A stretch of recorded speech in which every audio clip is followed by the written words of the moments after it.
part of choosing the moniker for this channel, when I said Ujamaa, this is a word I had to learn the meaning of way back when I was a kid. It's talking about familyhood or brotherhood. And we're talking about it in the terms of what we call Kwanzaa here in the United States among the African American community.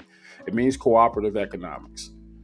And for me, the philosophy behind it is being brothers, doing business with each other. In light of what's going on in South Africa and the many different takes we have, we're going to do some reactions to some of the comments that we've received here. This is an attempt to get the education because, as a person in the United States, we don't know everything that's going on over there. But y'all don't know what's going on over here either. We're going to have a long overdue discussion right here, right now on the Ujamaa Network. Let's go. One of the reasons why I don't do the typical, reactionary videos to any of the entertainment stuff, because I believe it's a waste of time. But when it talks about politics, and I try to stay away from that as well, it always gets to the point where people will say some things that could be interpreted as offensive. I'm not going to highlight on the offenses. I'm trying to educate myself, and I'm going to just jump right into it. There was one comment that gave me a little pause, and I want to see what your sentiments are. Um, this is from, I believe his name is Bank Una 6076, and I'm going to read it the way I'm interpreting it. With all due respect, the context in South Africa and the United States is not the same. Our tension in South Africa is not about opportunities. It's not that we feel like foreigners are taking opportunities. It's about our laws being broken. Please research crime in South Africa. Just last month, Nigerians coronated their Igbo king in Kugampo City, while there is already a lawfully recognized traditional king in that city. South Africans are not xenophobic, but you want to call us that, so be it. We are fighting for our country. We have great relations with Black, Lesotho, Nambia, Eswatini, and Botswana nationals. It's the bad apples from Zimbabwe, Nigeria, Somalia, Mozambique that we have a problem with. And that's not a personal problem. It's that some of them don't respect the laws in the country. So respectfully, South Africa tensions are not about opportunities, as this commenter says. And he said it's about the laws being broken. And I should do some research on South African crime. So here's some of the research that I pulled up. So what my research turned out is that South Africa has about the fifth highest crime rate on the planet. Despite the fact that the population of South Africa itself is 66 million, there are 360 million Americans alive in America. America is about 11 times larger than the South African boundaries. And we have about 6 times the population. With that said, we got 1 million people of color locked up in American prisons. But in South Africa, of all the crime committed there, 7% of it is committed by foreign nationals. So the other 93% is committed by South Africans. Now, is this a dig at South African crime? Absolutely not. And South African citizens have a right to protect themselves from every criminal, not just the foreign-born nationals. And when you find people who have committed crimes in your country, you need to deal with them accordingly. The best way, deportation. Or if the crimes is like murder and rape, like we're seeing in this index, South African justice needs to take place. Get them up out of here. What we're not going to do is say that this one specific group of people are committing all these crimes. It's just not factual. And though I am looking at the numbers, I know what it means to be targeted.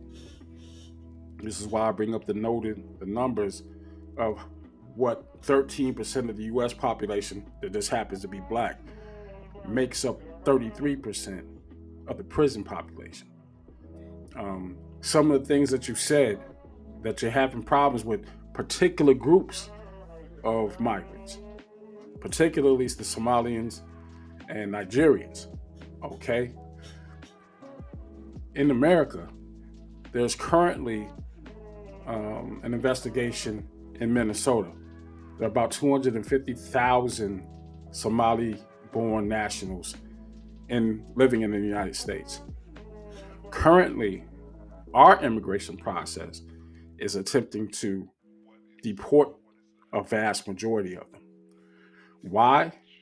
Same things are being said about the Somalians in the United States, that they are coming here and committing crimes, particularly fraud crimes about cash, and nobody's being investigated. Well, Congresswoman Ilhan Omar has been particularly called out and vilified by the Trump administration because of her stances against the administration. Is it fair? Don't know. But again, we're using crime as a litmus test. And if we're using crime as a litmus test to single out a particular group, those individuals will be deported. And the laws of the country should be upheld and maintained. Now, in addition to that, you cited an instance that happened about a month ago, and I just happen to have read about that one. It was about the Nigerian king, so to speak, that got a coronation within South Africa. Now, being a Westerner, I don't know anything about the process or what that actually means, but I can only imagine what that would mean if a foreign national decided to give himself a title, a non-elected title like that in my country. Yeah, that would be offensive, especially if you're expecting citizens to pay homage to this king. Now, I don't know if this was a ceremonial thing. Again, I don't know the culture in either um, Ghana or Nigeria when it comes to this title. But regardless of that,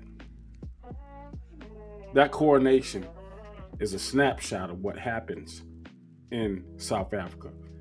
And I doubt very seriously that this instance triggered the type of violence that we are seeing worldwide. That's given a lot of people pause as to what's really going on in South Africa. Now, I want to give the South African people the benefit of the doubt, just like I give my own people the benefit of the doubt. I know that though we make up 13% of the population here, we're not committing 33% of the crimes. We're being scapegoated, just like I feel some of the foreign nationals are being scapegoated with the crimes there in South Africa. Again, not to diminish what is happening. You got the right as a South African citizen to defend your country from every form of crime. But what we're not going to do is be disingenuous about it and pretend that it's just these individuals. So much so that we're getting out in these streets and beating them in the face.